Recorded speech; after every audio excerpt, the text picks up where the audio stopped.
if there's external market factors that are forcing you to change, I mean, you can't wait that out, right? Yeah. You can't just sit. And I mean, you have no option but to pivot.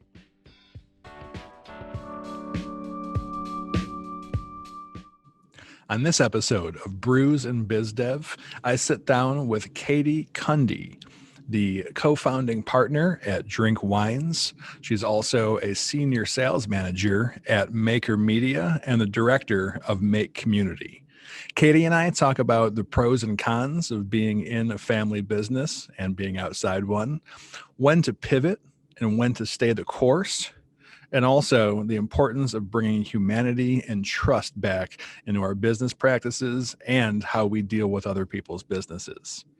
Thanks for checking it out. Enjoy. Well, Katie, hello, and thank you for joining us. How's it going? It's going well. It's nice to meet you and to join the podcast today. Yes, it's great to have you out. And you're coming from, well, I'm not sure if it's sunny. I would normally say sunny California. No, it finally is not sunny. It's Okay. raining. I think this might be our first real legitimate storm of the year. So as Californians are, at least here in Northern California, we're very happy and very relieved because it's summer. Yeah, that's and that's right. It has been for your area. It's been a tough season of fires and just all sorts of things. If the pandemic and the social unrest and everything else weren't enough, and then just of course being in business and the stresses of that, you get wildfires and smoke from fires that aren't even happening where you are. We've had a couple of folks on. I forget where is he out of San Jose. Barry Underwood was on, who used to be director of marketing at Netflix, and they were right in the middle of some action where he couldn't have his windows. It was a couple of months ago. He couldn't have his windows open. I mean, it was just chaos outside. So I'm glad that most people are making it through that. That's nuts. Yeah, it is nuts. That's nuts for sure. And then we've got to find ways to adapt and kind of move on with ourselves, and for those of us in business with our businesses, hopefully, right? So I know we want to kind of get into some business things and some adaptability things, but let's do the important stuff first. And let's talk about what your drink is, because I know that usually it's a brew, but I left an opening here. So tell us about what you're drinking / featuring. We're changing it up today. Mm-hmm. So I'm drinking some wine, if you haven't seen some red wine, because it's a cold and rainy day here. So I need something to keep me cozy. So if I reach back, I've got, so my husband and I and my family make Drink Wine. It stands for our initials: Dale, Ryan, Nancy, Katie. Ryan is my husband. I'm Katie. And Dale and Nancy are my parents. And this is our 2018 Zinfandel. Century Vine Zin. So they were planted in the early 1900s. And it's a really beautiful wine. We actually haven't released it yet. So we had it at home and just bottled it recently. And, I think we'll probably release it maybe in the spring or next fall. So. Oh, okay. So yeah, this is some of the secret unreleased stash here. Excellent. Yeah. So you got to test the product, do some quality control. Yes, heavily sometimes. Yeah. Well, I'm going with my staple default beer, a Big Ditch Brewery Hayburner. And so I'm going to crack that open, though we're almost out of the season here. I was thinking when I was getting this and setting up for this shoot, I'm thinking, we're almost out of beer season because not that it ever ends really, but, we're in Buffalo. And the cold has begun. Outside it's this different level today. We got to see some snowflakes today. So there's something not quite as compelling about cracking open a cold beer when you're already just kind of feeling cold. So we talked about, well, maybe, we had to change the name of this thing so we can get some different stuff on and do some hot toddies. And of course, normally I try to have the same thing as the guests so that we're having the same or a similar experience. But shipping alcohol is a lot of fun across state lines, even more so these days. And there was just no way to get our hands on any kind of drink wines in the meantime. Well, I think you guys have a holiday present coming to you. So excellent. Maybe in a future podcast. Yeah, exactly. We'll have to do an episode just because the wine came in. So and of course I didn't want to match up any inferior wines because I don't know any good ones against yours. So cheers anyway. Cheers. Oh. Okay. So we're in the wines conversation. So let's talk drink wines. How do we end up there? Obviously you're a partner, you're part of the core team. Where did drink wines come about? What made you want to get into that business? Because often it's not because like, well, it's going to be pure money. There are some other reasons. And what's that journey been like so far? Yeah, great question. So let's see. I mean, when we go way back, it's a family business. And when I started dating my now husband, he actually was part of a wine family in California, in Sonoma County. So he grew up at a winery. He grew up in the vineyards, and he went to college and, decided I'm going to go the business route, and ended up in doing wine sales, retail sales. And that was when we met, and he quickly, kind of pivoted right when I first met him and decided he wanted to make wine and learn how to make it.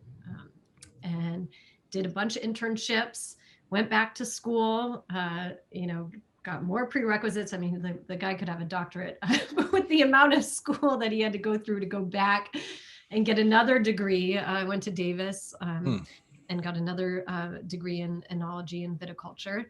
And did a couple more internships, went to New Zealand for a harvest. And we kind of came back, and, I think it just was, it was kind of just something, we didn't even talk about it that much, but it was kind of agreed upon that we wanted to start our own label.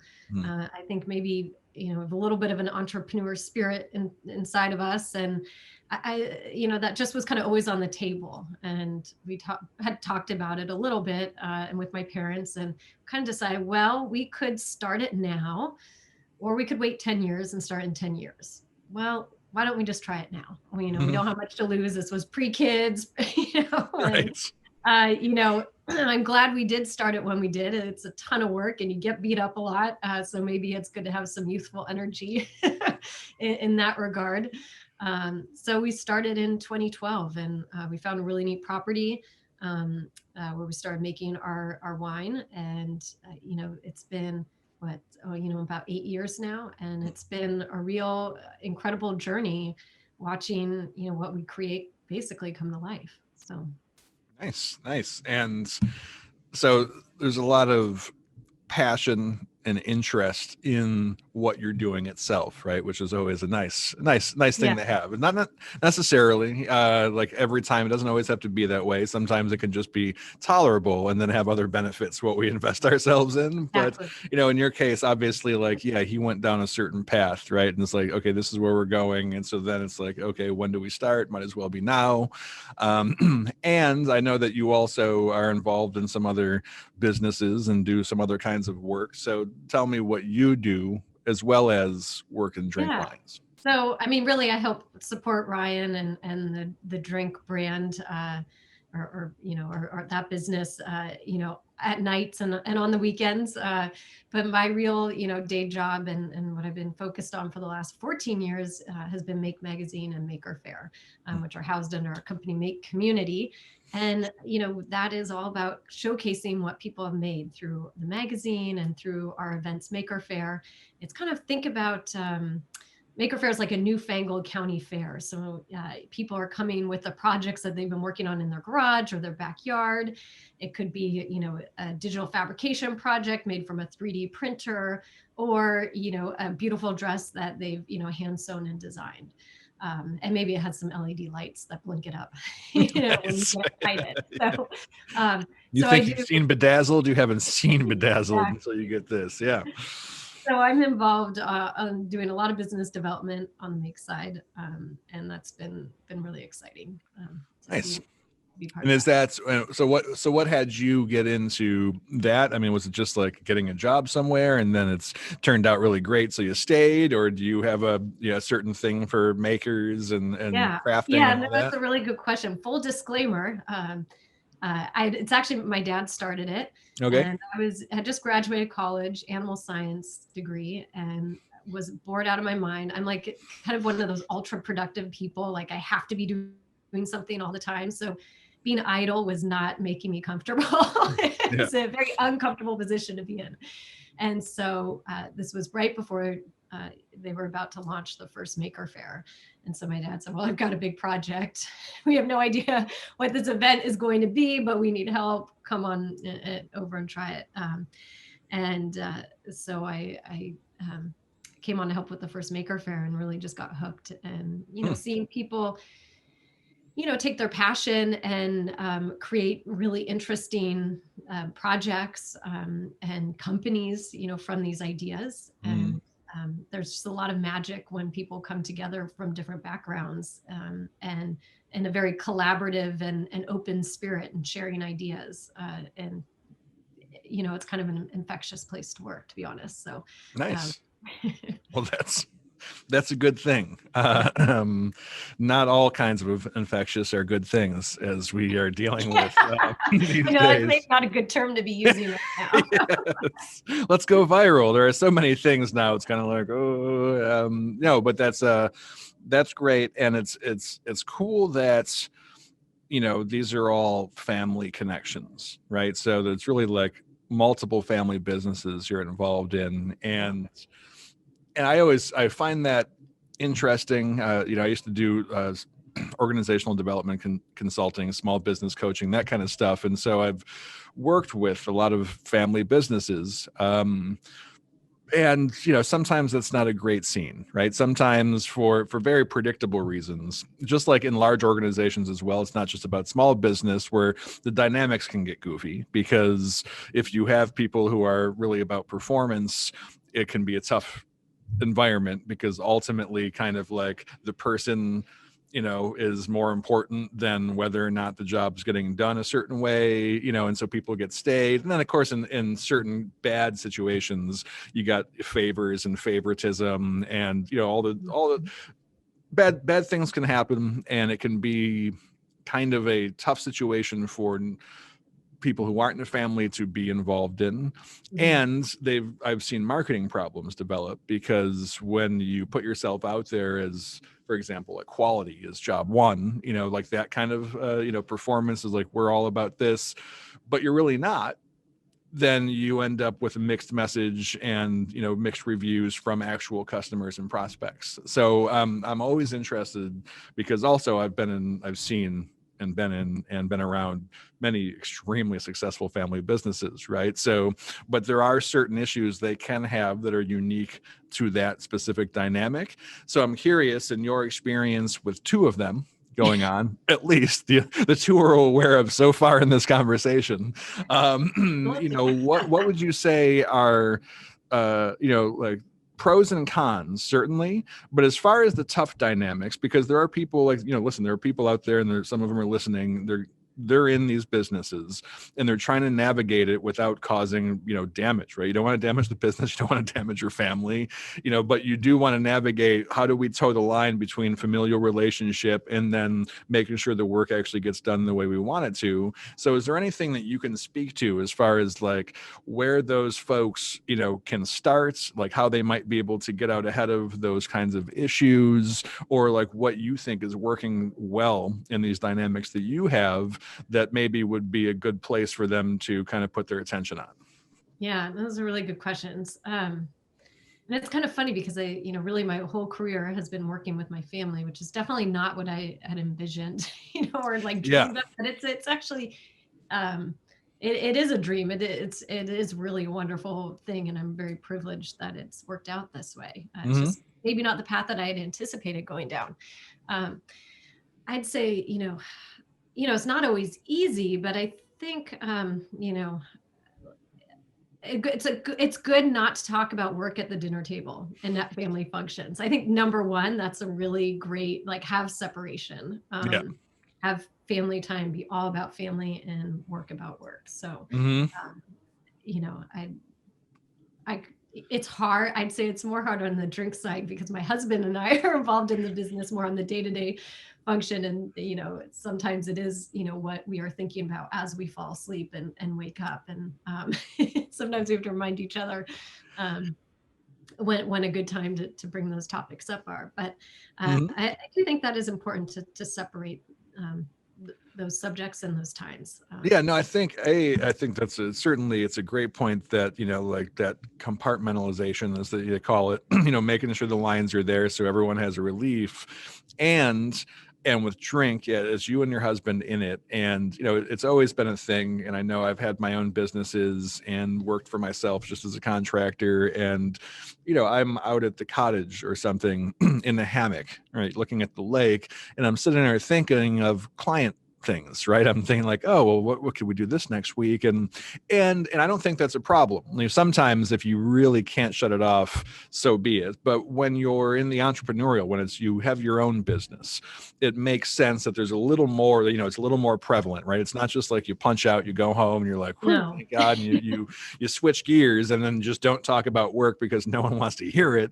It's like, you know, you really want to like have an intentional way of turning that off sometimes, but also that's natural that it happens where you're more engaged, you're thinking about it because it's your thing, right? Like it's something you're doing together. So in that case, yeah, you're going here and here's the business, and then we're working on it at home. And in your case, I mean, it's your second anyway, right? So you have the day job, so to speak, and the drink is at night. And so I imagine that's got some extra weird, you know, like, yeah, where's the boundary? Because like, here's when I'm actually working on it is in the evening. And, you know, I mean, it's earlier for you than it is for me. So yeah, that's right. You're getting to have a glass of wine at like 1:30 or something. I know, so lunchtime. Yeah, exactly. Liquid lunch. So congratulations on that. I just had a guest on. He was in Sydney, so he was drinking a beer at 8 a.m. Saturday morning while we were shooting it. So we're mixing it up at this point. But you know, do you have to have specific conversations? Because if that is your productive time, but sometimes you want to, you do want to like not have the conversation, then it's not tonight. So do you have to actually say, okay, honey, you know, like, listen, let's not do that for the next hour, right? It's TV time or it's downtime. I mean, do you have to be that explicit? And is there a better or worse way to have that conversation so that it goes well?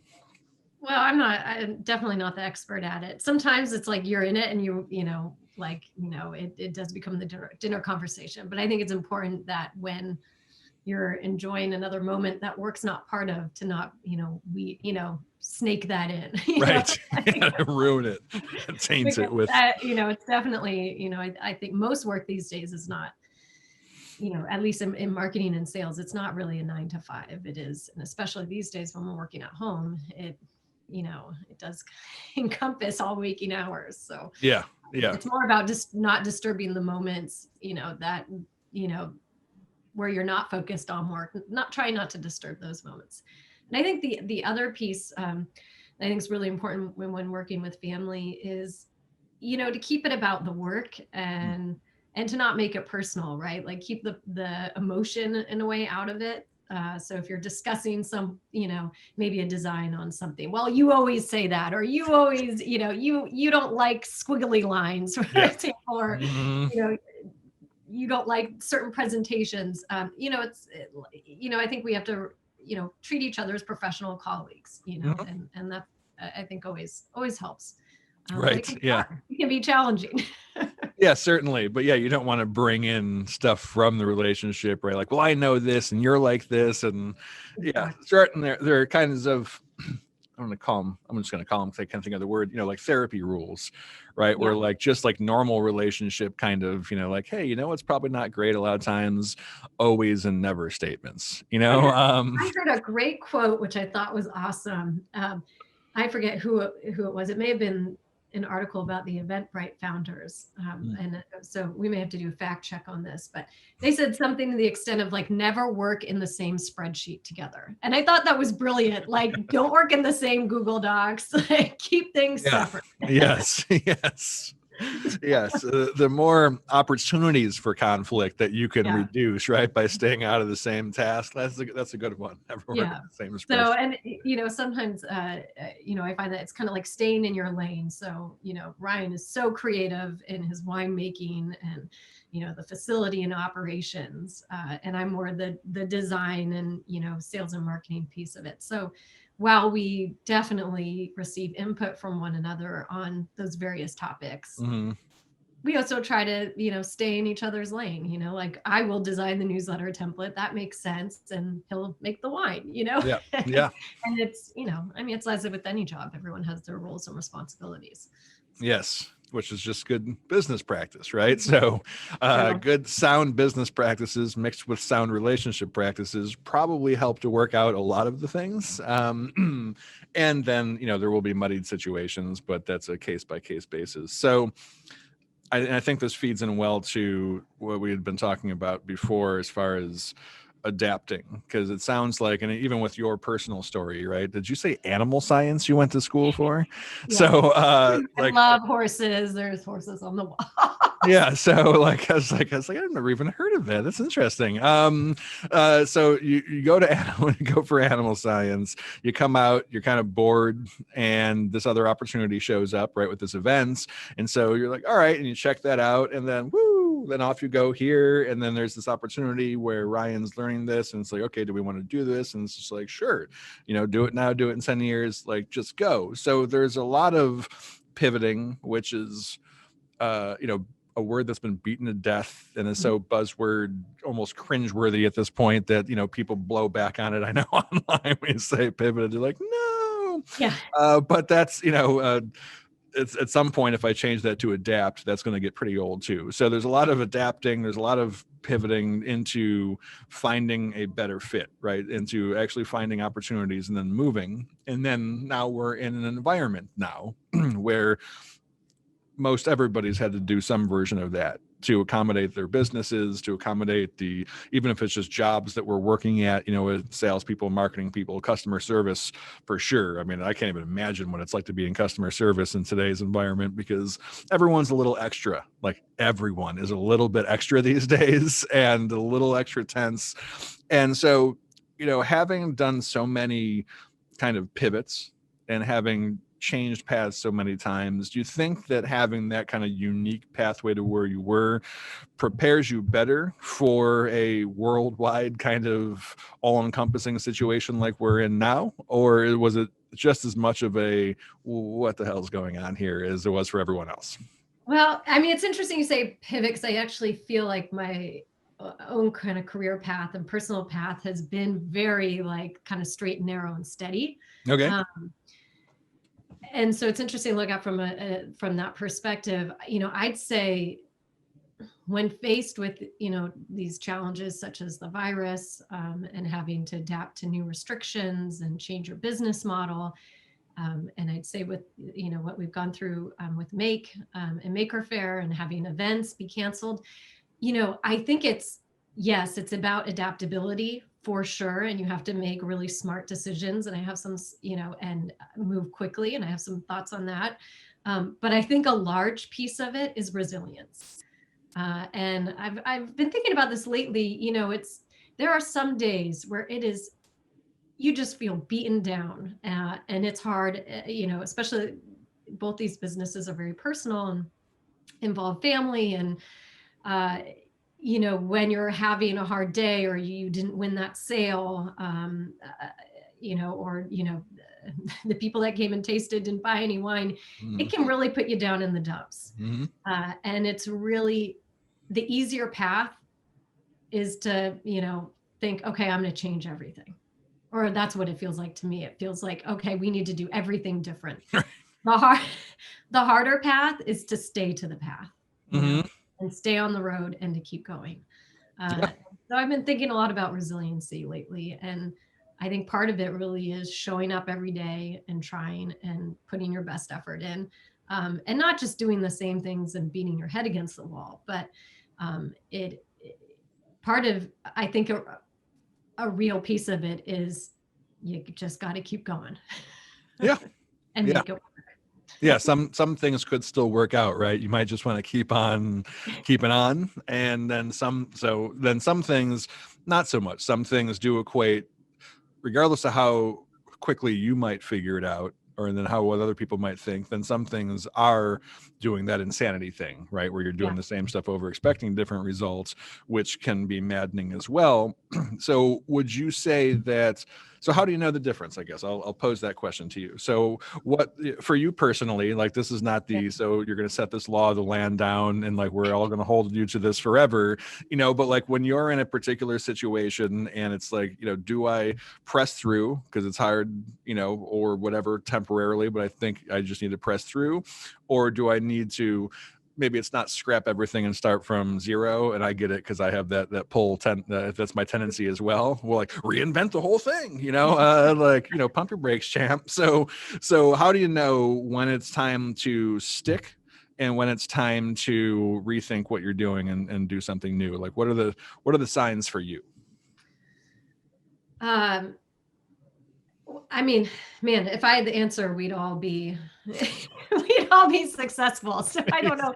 Exactly. I don't know if I can provide quite the answer, but I think some of it is pausing and getting out of that moment of reaction, right? Mm-hmm. So get into a place where you're not emotional about it. You're not upset. Set your personal investments and opinions aside a bit. Mm-hmm. I do find if you want something to work because you've put that personal energy into it, and if you're so invested that you can't see the light or other perspectives and narratives around what you're doing, that's a problem. So I think really getting some space from it is really important, and having talking with other people, mentors, mm-hmm. customers, and really make sure that you have a full picture of the situation. I think that is very important, and then use that to help guide your decision. So sounds like good advice to me. And of course you have to look at the numbers. I mean, you mm-hmm. need to look at the numbers as well. But right. I see mistakes made when people are really pushing something because they are personally invested in it and don't want to see it fail. Mm-hmm. Which can be a very good thing at times, but it also can hinder you from making change. If it's right. Yeah. And that's one of those lines, I think, culturally, people contend with that a lot, because it seems to me that in this culture, we have something about that fiercely dedicated, single-minded individual, right? So of course it becomes all these, whether or not these folks actually are this way, and it's not just great marketing, what people think of these, large, the Bezoses and all those kinds of folks, right? The Elons, and particularly Steve Jobs, especially since he's now dead, like has a particular bubble of magic, kind of around how people see that. And then, but there's always that dynamic between, okay, when is it actually good to have this vision and you're carrying it out and you don't listen to the naysayers, and even if the evidence is stacked against you, you go, and when is that stupid/crazy? Like, when is that, okay, you're just being a moron because you're literally ignoring all available information to carry this vision through, and the news is your vision is untenable, right? So I think that what you're saying does speak to that larger thing that a lot of people are often dealing with anyway, especially leaders of organizations, people in business for themselves, people in charge of other humans who have a lot of stakes riding on their own decisions, right? Like, okay, which do I stick with the vision? Do I vet it against other people? And often personality types end up dictating it versus like information, right? I'm just the kind of person just to go, or I'm the person who definitely doesn't want to be the smartest person in the room, right? Who wants that team, who wants good information. And I'm curious as to, your experience, because in one that, you've got a position in a company, right? And, obviously you're making decisions, but you're working, and in another, you're making decisions at like more of the top level of the company. And one of the differences I've noticed in this kind of resilience, pressing on versus pivoting conversation is strategically looking, right? There's one thing when it's about me taking certain kinds of actions, right? Doing certain kinds of work, and maybe it's not working right now, but maybe I could keep doing it and just press on it and wait for that curve to kind of come back up and meet me where it was. And another thing where, for example, if someone's, if your marketing has been built around events, like, no, you should not just press on and do that event still, Sturgis, or whatever the case might be, like you should, or, worse, you have an event and no one shows, right? I mean, whatever that case is, or if it's about, if your approach is about, from a biz dev perspective, like cold sales approaches, right? Like outbound sales, cold emails. Like, listen, I mean, we're an inbound agency, so no one's surprised when I'm like, that's not the greatest approach that anyone's ever thought of. But I mean, it's necessary sometimes. It's just part of the mix. But right now, more than ever, notwithstanding maybe a couple very niche kind of industries and businesses, you're not going to get a response from that. Right? Like, you're going to get far lower responses, and to expect the same results. And in some cases, well, our business is in trouble, so we're demanding more results of people. Like, it's a nightmare. It's totally untenable. Like, that strategy, like, you've got to change that strategy, right? Absolutely. So it's not just about like the path I'm on individually. It's like, oh, should we do this? Should we, if my business model was based around face-to-face networking events, and doing relationships, which we're sitting in Buffalo, and most people's business models, in this city, are based around that kind of stuff. Like, there is no sticking that out because it literally doesn't exist. So that's an easy choice, right? If you don't have the choice at all, you got to come up with something new or wait, and hopefully you don't die before the wait is over. So, would you say does it seem to you to be a different set of decision making to be when you're looking at from a company perspective versus just kind of looking from a role perspective? Or would you say it's really the same kind of things you got to weigh out? Well, I mean, if there's external market factors that are forcing you to change, I mean, you can't wait that out, right? Yeah. You can't just sit. And I mean, you have no option but to pivot and go with your customers. I mean, our winery was shut down for most of the spring, and we do offer socially distanced tastings now. But I'm very much aware and not going to be pushing people to come visit and taste and do that in this type of environment. Some people are really not comfortable with it, and that is okay. And so we have to find other ways to connect with them and share our wine with them. Same with our Maker Faire events. I mean, legally we can right. cannot hold events, so we have to get creative and think about how can we help people in this community that come together at these events. How can we make them feel connected in this time when we are all stuck at home? So you do have to get creative in these sort of situations. Yes or don't expect anything, right? Either get creative or go the way of things that don't evolve, which is disappearance. But I think what's really interesting is some of these forced changes. They give you the opportunity to try something new without that you may not have had the opportunity to do before, right? So, I do think in many ways, personal and business, there are some silver linings to this, disaster.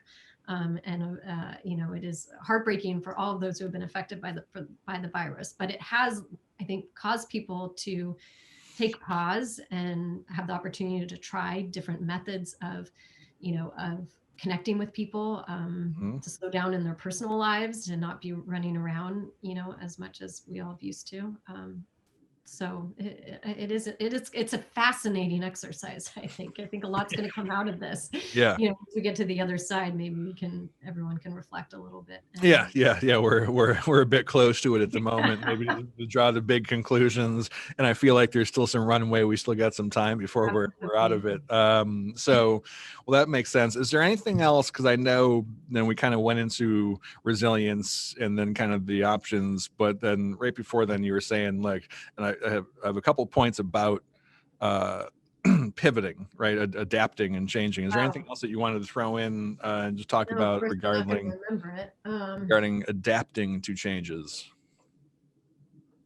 Oh, yes, I remember. Sorry. No problem. I think, when especially right in this time period, you have to make changes pretty quickly in order to keep your business functioning. You are not necessarily afforded the runway to make mistakes, and you have to come out with something. I mean, we've had to drastically change how we've staffed, the wine business.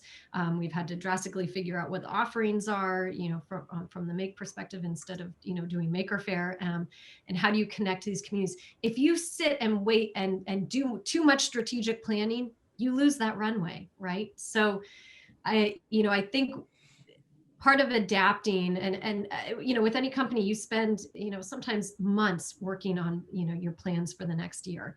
And I think sometimes, it really proves to be a good exercise to just try it, and to not always, you may not have everything down perfectly, but it's important to try and get feedback and keep changing and adjusting as you go.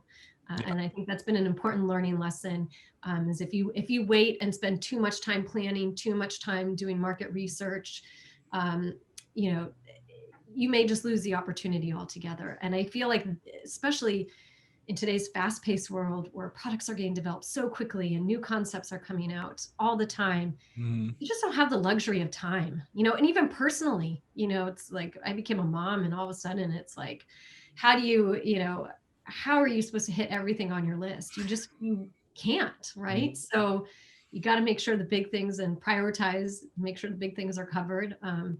But it's not always going to be perfect. And I think maybe learning to live with that imperfection can actually be a really positive thing. So that's kind of my thoughts on adaptability. Nice. Yeah, no, I like that. I like the the iterating message of it, right? So like, learning to like get the fast version up, try some things out, see if it's working on a small scale, and then go kind of all in from there. But yeah, we don't have 3 months to come up with a new plan, and a nice looking document.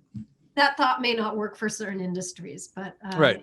Like you don't want to put out a vaccine without going through. Yes. Things with large repercussions, right? Of a failure.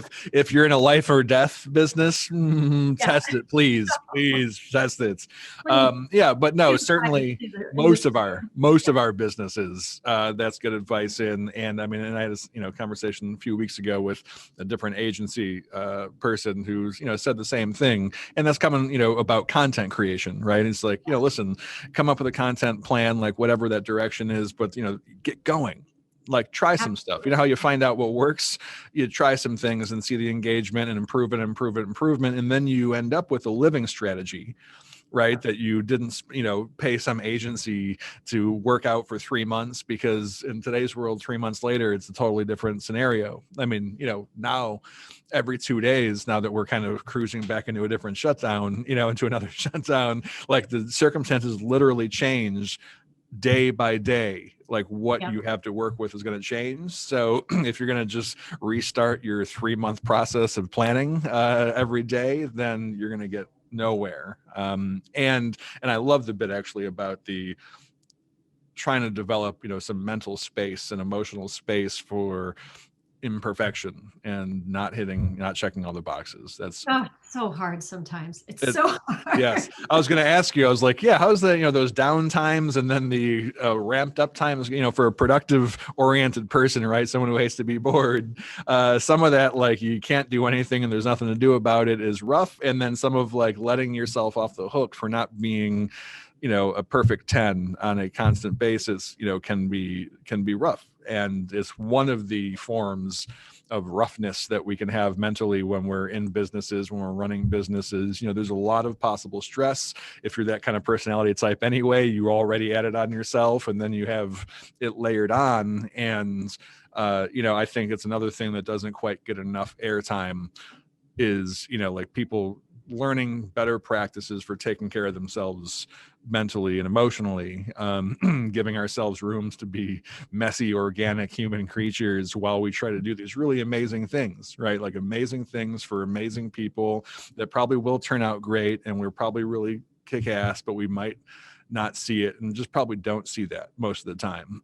Failures, successes, all of it, right? You can lose all of that in the mix if you don't breathe a little bit and give yourself some space and find ways to cultivate being okay with reality, wherever that might be. Yeah. So that's an awesome thought. So thanks for throwing that in. Cool. Is there anything? So here's the closer, right? Then we're going to move on, and we can see the light has changed radically here outside. It's getting dark real early these days. Is there anything else that you want to throw out as like a final message? And then also, where do people find you? So, where do they find you at Make, where they find you at Drink, and what do you want to close with? Oh, don't want to close. I don't know. I think I think part of COVID, and I think it's part of what people are craving. I think people are craving humanity, like in the sense of that, behind these big companies or behind small companies are real people. And I think everyone wants that connection, whether it is on virtually, social, or physical. And I just think, really, I think I do a bunch of calls with, large corporations, for the Make business. And it just levels the playing field when someone is interrupted in the middle of a call, their child's running in, it's in the background, and you suddenly start to see them as a human. And I think that's a really beautiful thing. And I think if we can all remember that we're humans at the end of the day, nobody's perfect. Yeah. I think it, and that, when you are, complaining about a service or a product, that there are real people trying hard behind the scenes. And I think that's just an important thing, or message that, I think would help us all in our marketing efforts and our sales efforts is, that we are connecting to brands, and behind those brands are people. And anyways, kind of a sideways thought there, but I like it. Please bring humanity back. Yes. We're not all robots. In fact, none of us are, shockingly, except for on the internet. Some people are actually bots there, but yes, there are some. But I just think that having that level of humanity, and if we can do business in that sense, and kind of trust each other a bit more, I think a lot more good will come out of it. So, and people enjoy each other's company and the products a lot more. So, so I think trying to get that across in marketing messages and conference calls, it is kind of sharing a piece to yourself is a positive thing. Yeah. What was the last question? I'm sorry. Yeah. Where do we find you? What do you want us to check out? You can find us Drink on Instagram at Drink Wines, no I, DRNK Wines, or on Facebook or drinkwines.com. And you can check out more about Make at make.co or makerfair.com, or find us on all social media sites too. So awesome. It was awesome to kind of sit back and reflect a little bit on these times and, how to keep going. Yeah. No, great to reflect, have a little glass of wine after lunch, and then move on. Now I got to get back to it. Exactly. My productivity is starting to seep away. Yeah, starting to wane a little bit here, feeling a little warm and fuzzy. Well, good luck with the rest of your day after the wine. And thanks so much for the time and the input. It was really great to have you on, and we'll talk to you soon. Absolutely. All right. We'll see you later. All right. Bye. Thanks, Katie.